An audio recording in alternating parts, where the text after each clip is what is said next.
Well, I was doing CrossFit, and I was doing 5 or 6 years in, doing 5 sets of 5 2/3 bodyweight back squats.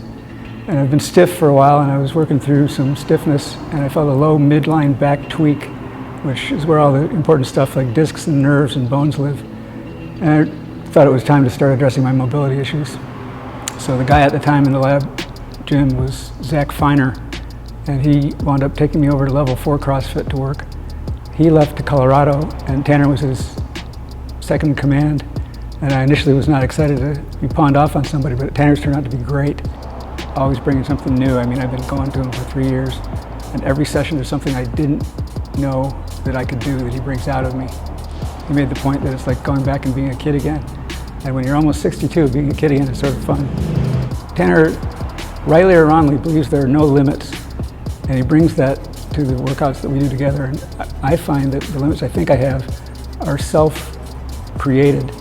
And if you go cautiously up to them and push a little bit, he says, ask more, just ask more of yourself. You can find more. And I love that, it's so fun. It's like, you never know what's coming, but it's always been, every single time I walk in a little apprehensive, because I know I'm going to be doing something I don't know how to do. And every single day for, 2 or 3 times a week for 3 years, that's like 150 sessions. I go out feeling improved and excited. And it's made me better in all other areas as well.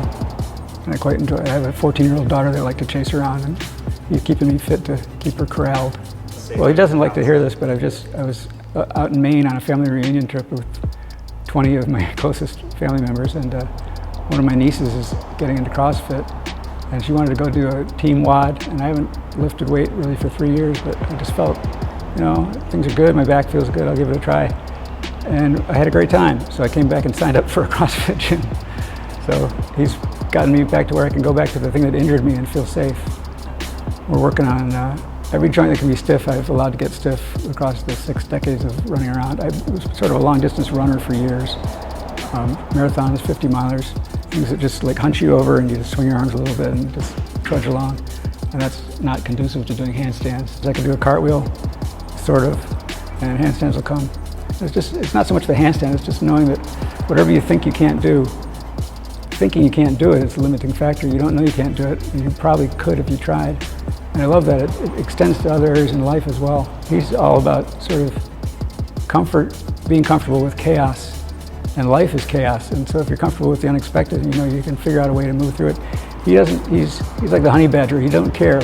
So if you get yourself in a position, he'll watch curiously with interest, but he's not going to tell you what to do. And so eventually you find inside of yourself what you needed to do to get out of the difficulties you created. And that's a tool that can be applied in any domain. I am a struggle for him, I think, but he's unfailingly patient and enthusiastic and encouraging. And I appreciate that. And I would say to whoever watches this, if you feel that you're an imperfect human being and an imperfect athlete, this guy will help you feel more in touch with your inner warrior.